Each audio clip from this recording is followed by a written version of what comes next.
2025 की शुरुआत हो चुकी है, लेकिन ये समय सिर्फ जश्न मनाने का नहीं है, बल्कि आपके पोर्टफोलियो को भी नई ऊंचाइयों तक लेकर जाने का बहुत अच्छा मौका है। लेकिन कैसे? अरे आईपीओ से। एक ऐसे आईपीओ की बात आज हम करेंगे जो आपके पोर्टफोलियो को ग्रो होने में मदद कर सकती है।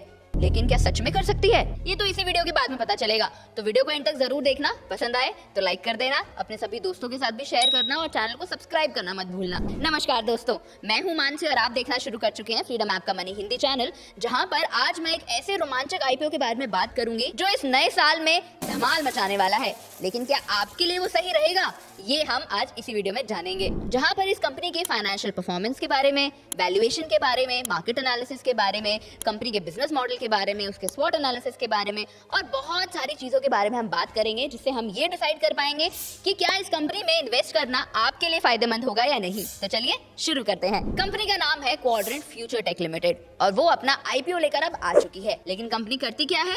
ये कंपनी एक टेक ड्रिवन कंपनी है। स्पेशलाइजेशन है इसका रेल सेफ्टी टेक्नोलॉजीज और स्पेशलिटी केबल्स डिजाइन करती है for defence and railway sectors. अब रेलवे और डिफेंस सेक्टर के कारण ना इन्वेस्टर्स का बहुत अच्छा एक इंटरेस्ट जो है वो इस कंपनी में नजर आ रहा है।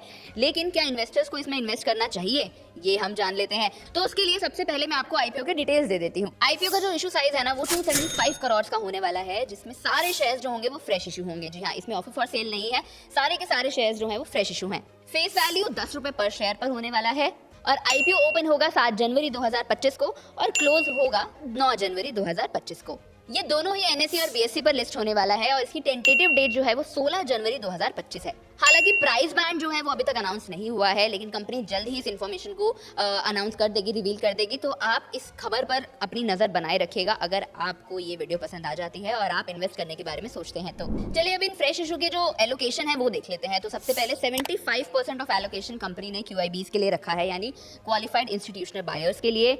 वहीं 15% जो है वो इन्होंने नॉन इंस्टीट्यूशनल इन्वेस्टर्स के लिए रखा है और 10% इन्होंने रिटेल इन्वेस्टर्स के लिए रखा है।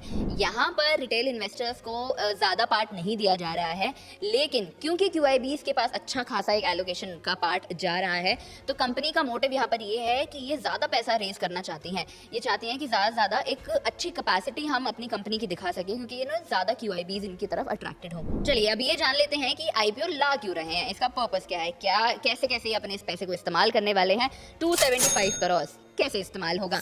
तो सबसे पहले तो ये अपना वर्किंग कैपिटल रिक्वायरमेंट्स अपनी पूरी करेंगे, जो इनकी growing demand specially rail safety जो हमारे टेक्नोलॉजीज बन रही हैं और स्पेशलिटी केबल्स जो हो रही हैं उसमें अपना ज़्यादा पैसा ये उसमें लगाने वाले हैं। फिर ये कैपिटल एक्सपेंडिचर यानी अपने केपेक्स के ऊपर पैसा लगाएंगे, जहाँ पर ये अपनी advance interlocking system for railway safety पर फोकस करेंगे। फिर कुछ पैसा ये अपने डेट रीपेमेंट के लिए भी इस्तेमाल करेंगे और वहीं कुछ बाकी बचा हुआ जो भी होगा वो इनके कॉर्पोरेट जो भी डे टू डे एक्टिविटीज होंगी, इनकी कॉर्पोरेट पर्पस जो होगा उसमें इस्तेमाल होगा। अब ये तो हो गई आईपीओ की डिटेल्स। अब जान लेते हैं कि आखिर कंपनी के जो बैकग्राउंड है, उसकी हिस्ट्री है, करती क्या है, कैसे बन रही है, वो सारी जो जानकारी है वो भी आपको दे देते हैं। तो कंपनी के हेडक्वार्टर्स जो हैं वो मोहाली में स्थित हैं, मोहाली पंजाब में, और ये 2015 में बनी थी कंपनी। और जो क्वाड्रेंट फ्यूचर टेक लिमिटेड है ये रेलवे और डिफेंस सेक्टर में ऑपरेट करती है और अपनी एडवांस सेफ्टी टेक्नोलॉजीज और हाई परफॉर्मेंस स्पेशलिटी केबल्स जो हैं उनके लिए ये ज्यादा डील करती है, उसमें ज्यादा डील करती है। ये अपनी क्वालिटी और स्टैंडर्ड्स के लिए काफी मानी जाती है, यानी इनके जो प्रोडक्ट होते हैं, इनकी जो टेक सर्विसेज होती हैं, ये काफी अच्छी क्वालिटी की होती हैं और जानी मानी जो कंपनीज हैं उनमें से ये एक है, स्पेशली अपने जॉनरे में।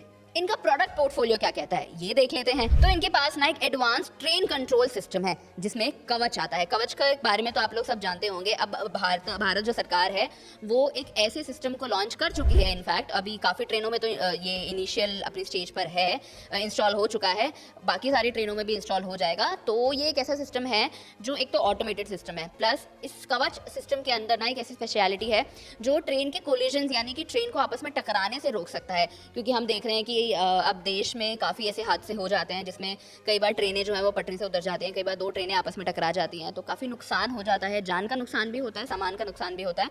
तो उन सारी चीज़ों को कंट्रोल करने के लिए, उनको और ज़्यादा एफिशिएंटली मैनेज करने के लिए कवर सिस्टम लेकर आई है सरकार और उसी कवर सिस्टम के अंडर जो हमारी क्वाड्रेंट फ्यूचर टेक कंपनी है वो भी डील करती है। तो ये एक अच्छा, इनके लिए एक अच्छा ऑप्शन है, अच्छी अपॉर्चुनिटीज़ है कि एक ऐसे सेक्टर में डील कर रही हैं जहाँ पर सरकार अपने खुद के काफ़ी इनिशिएटिव्स लेकर आ रही है, काफ़ी स्कीम्स लॉन्च कर रही है, चाहे वो रेलवे हो चाहे डिफेंस हो। हमने अपने बजट सेशन में भी देखा था कि सरकार जो है वो रेलवे और डिफेंस पर अच्छा खासा पैसा खर्च कर रही है, तो उसी पैसे का इस्तेमाल ये ऐसी कंपनीज अपनी ग्रोथ के लिए भी और टेक्नोलॉजी को ग्रो करने के लिए भी इस्तेमाल कर सकती हैं।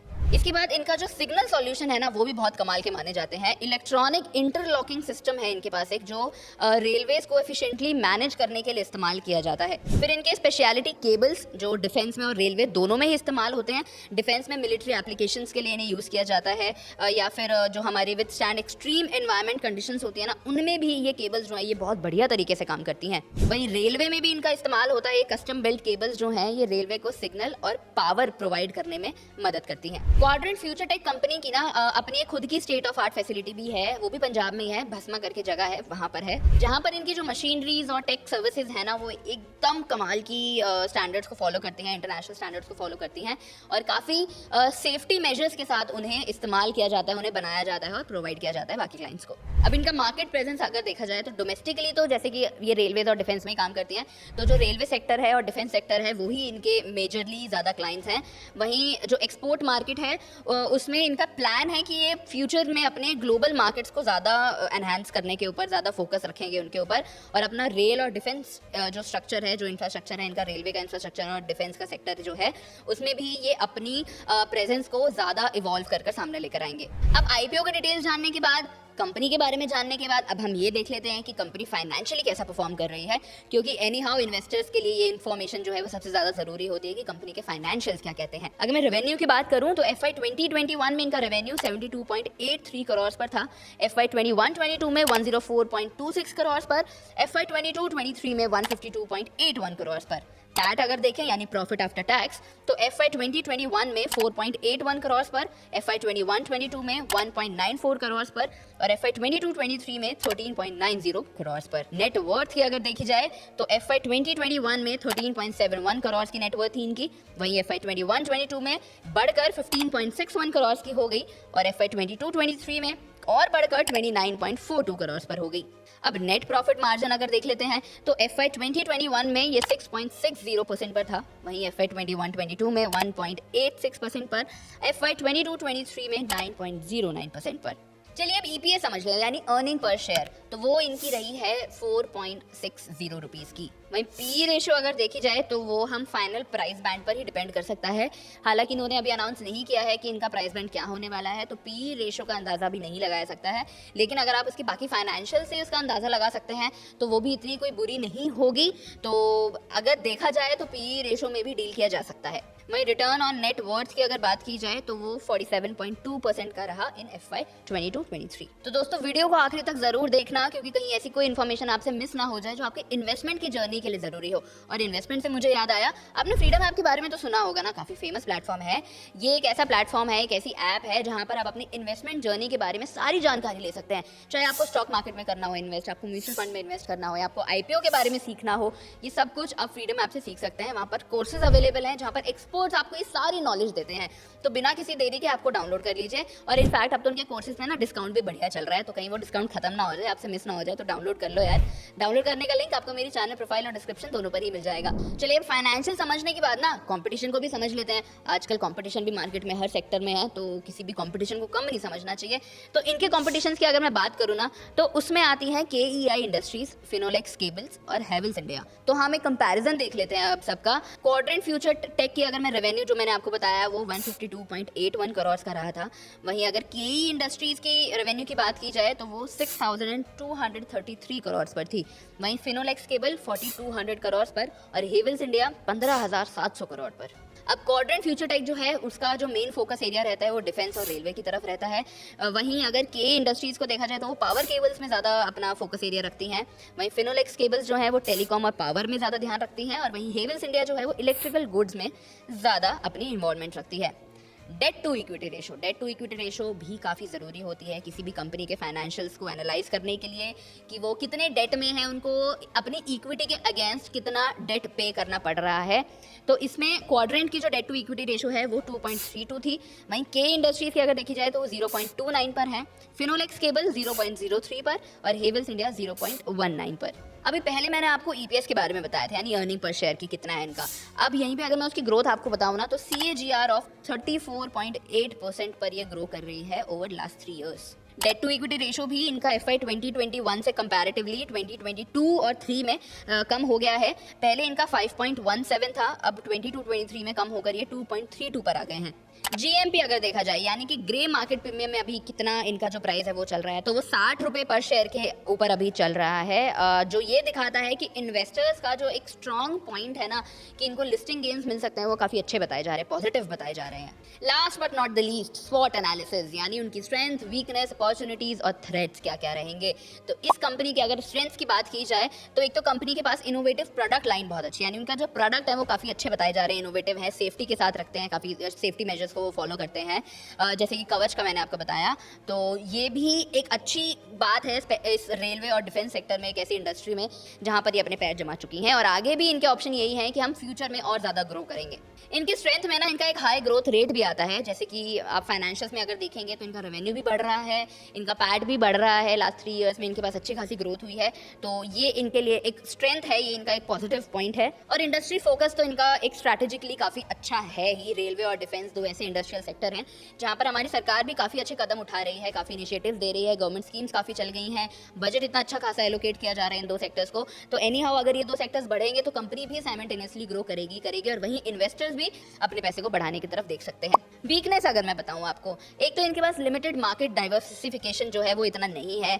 ये इंडियन रेलवेज और डिफेंस के ऊपर ही बहुत ज़्यादा फोकस करते हैं, तो इनका मेजॉरिटी ऑफ रेवेन्यू जो है वो वहीं से आता है, जो कहीं ना कहीं इन फ्यूचर जाकर थोड़े लेवल पर सही, लेकिन इनके लिए एक कमजोरी साबित हो सकती है। दूसरा है इनका हाई डेट, जो इनके कॉम्पिटिटर्स की तरफ में अगर हम नज़र डालें तो उनसे कंपैरेटिवली इनके पास काफ़ी डेट है। इनका डेट टू इक्विटी रेशो जो है ऑल्दो वो कम हुआ है, लेकिन फिर भी अगर कंपटीशन से देखा जाए ना, तो बाकी कंपनीज इनसे ज़्यादा बेटर कर रही हैं in terms of the debt to equity ratio. Opportunities देख लेते हैं। अपॉर्चुनिटीज़ तो सरकार जो है वो काफ़ी इस सेक्टर को ग्रो करने में मदद कर ही रही है, तो गवर्नमेंट इनिशिएटिव्स तो इनके पास काफ़ी हैं, जो इनको आगे भी अगर ये इन्हीं दो सेक्टर में फोकस करते हैं ना, तो भी इनके लिए एक अच्छा मौका बना सकती है, क्योंकि सरकार इनकी मदद कर रही है। वहीं इनके पास ना एक्सपोर्ट पोटेंशियल भी काफ़ी देखा जा रहा है, कि अगर ये अपने प्रोडक्ट्स को इंटरनेशनली भी एक्सपोर्ट करना शुरू कर दें, अपनी सर्विसेज को इंटरनेशनली भी देना शुरू कर दें, तो ये एक इनके लिए अच्छा मौका हो सकता है, अपने लिए एक अपॉर्चुनिटी क्रिएट करने का इंटरनेशनल मार्केट में भी, और अपने एक्सपोर्ट्स को बढ़ाने का भी एक अच्छा मौका है। थ्रेट्स यानी रिस्क तो इनको इनके कॉम्पिटिटर से काफ़ी देखा जा रहा है। हम फाइनेंशियल्स में देख चुके हैं कि कंपटीशन के मुकाबले इनके फाइनेंशियल्स थोड़े से लो हैं, लेकिन क्या ये उस हिसाब से ग्रोथ अपनी कर पाएंगे फ्यूचर में, ये हमें देखना है। और वहीं रेगुलेटरी रिस्क भी है इनके पास काफ़ी, कि अगर डिफेंस में या रेल सेफ्टी रेगुलेशंस में कुछ भी चेंजेस आते हैं या कुछ भी ऐसा बदलाव होता है जो इनके लिए नेगेटिव साबित हो, तो वो अल्टीमेटली इनके लिए ना एक थ्रेट के तौर पर निकल कर आएगा ही आएगा। तो दोस्तों, सारी जानकारी अब इस कंपनी के बारे में लेने के बाद, स्वॉट एनालिसिस कर लिया हमने, फाइनेंशियल समझ लिए हमने, इनकी स्ट्रेंथ वीकनेस सब कुछ हमने जान लिया, कंपनी का बैकग्राउंड हमने जान लिया, उनका बिजनेस मॉडल हमने समझ लिया, तो क्या अब आप इस कंपनी में इन्वेस्ट करेंगे? चलिए ये भी जान लेते हैं। बता देती हूँ आपको कि आपको क्यों इस कंपनी में इन्वेस्ट करना चाहिए और क्यों नहीं करना चाहिए। तो सबसे पहले ना अच्छी वाली बात कर लेते हैं कि क्यों आपको इस कंपनी में इन्वेस्ट करना चाहिए। तो सबसे पहले तो इनकी स्ट्रेटेजिक पोजीशनिंग जो है वो बहुत अच्छी है, स्पेशली रेल और डिफेंस सेक्टर। मैं बार बार आपको बता रही हूँ कि ये ग्रोइंग सेक्टर है हमारे देश के, प्लस सरकार का हाथ इस सेक्टर में है, तो एनी हाउ ये ज़्यादा ग्रोइंग सेक्टर आने वाले फ्यूचर में भी ये काफ़ी अच्छा ग्रो कर सकते हैं। तो अगर ये सेक्टर ग्रो करेंगे तो कंपनी तो ग्रो करेगी ही करेगी, और कंपनी ग्रो करेगी तो आपका पैसा भी ग्रो करेगा। फिर इनके स्ट्रॉन्ग फाइनेंशियल भी बताए जा रहे हैं, बता रहे हैं कि एक इंप्रेसिव ग्रोथ देखी जा रही है, जो कि मैंने भी आपको इनके फाइनेंशियल परफॉर्मेंस में बताया कि इनकी रेवेन्यू ग्रोथ भी अच्छी हुई है, इनका पैट भी अच्छी तरीके से बढ़ा है। तो ये भी इनके लिए एक ऑप्शन है कि लोग इसमें इन्वेस्ट करने के बारे में सोच सकते हैं। फिर पॉजिटिव मार्केट सेंटिमेंट तो है ही है। देखो, जीएमपी जो है इनका वो दिखाता है कि इन्वेस्टर्स को काफ़ी अच्छा कॉन्फिडेंस है इनके ऊपर कि इनकी लिस्टिंग होने के बाद में इनको अच्छे खासे गेन्स मिल सकते हैं, तो उसके लिए भी इन्वेस्टर्स सोच सकते हैं अगर वो इस कंपनी में इन्वेस्ट करना चाहते हैं। तो रिस्क किस चीज़ पे है? रिस्क जो है वो इनके वैल्यूएशन कंसर्न्स हैं तब थोड़े से ना, कि क्या ये अंडर वैल्यूड है या ओवर वैल्यूड है। वैसे तो ये थोड़ा ओवर वैल्यूड बताया जा रहा है, लेकिन ये सारी चीज़ें जो हैं ये इनके प्राइस बैंड पर डिपेंड करने वाली है। लेकिन अगर हम इनके कॉम्पिटिटर्स से कंपेयर करें उस वाली चीज़ में, तो कहीं ना कहीं शायद ये थोड़ा सा नेगेटिव पॉइंट हो सकता है, क्योंकि कॉम्पिटिटर्स काफ़ी अच्छे हैं, कॉम्पिटिशन मार्केट में काफ़ी बढ़िया है, तो वो कहीं ना कहीं इन्वेस्टर्स के दिमाग में ये चीज़ डाल सकती है कि शायद हमें इस कंपनी में इन्वेस्ट नहीं करना चाहिए। फिर ये गवर्नमेंट स्कीम्स और गवर्नमेंट इनिशिएटिव्स पर काफ़ी डिपेंड करते हैं। अगर ये दो सेक्टर्स पर गवर्नमेंट फोकस करना बंद कर देना तो कहीं ना कहीं इस कंपनी पर भी इम्पैक्ट दिख सकता है, नेगेटिव इम्पैक्ट दिख सकता है, जो इन्वेस्टर्स को फिर से एक डाउट क्रिएट कर सकता है कि क्या इस कंपनी में इन्वेस्ट करना चाहिए। देखा दोस्तों, तो अब तो आपने समझ लिया ना कि क्या आपके लिए क्या सही है और क्या नहीं। क्या ये कंपनी आपके पोर्टफोलियो को ग्रो करने में मदद कर सकती है? मैंने आपको सारी जानकारी दे दी है, आप अपना पूरा प्रॉपर एनालिसिस रिसर्च कर लेना इसमें इन्वेस्ट करने से पहले। सारी जानकारी आपको इस वीडियो में मिल गई है। कोई भी डाउट रहता है, कोई भी आपको सजेशन देना हो, अपना कोई फीडबैक देना हो, तो आप मेरे लिए कमेंट सेक्शन में छोड़ देना। चलिए, मैं मानसी मिलती हूँ आपसे अगली वीडियो में।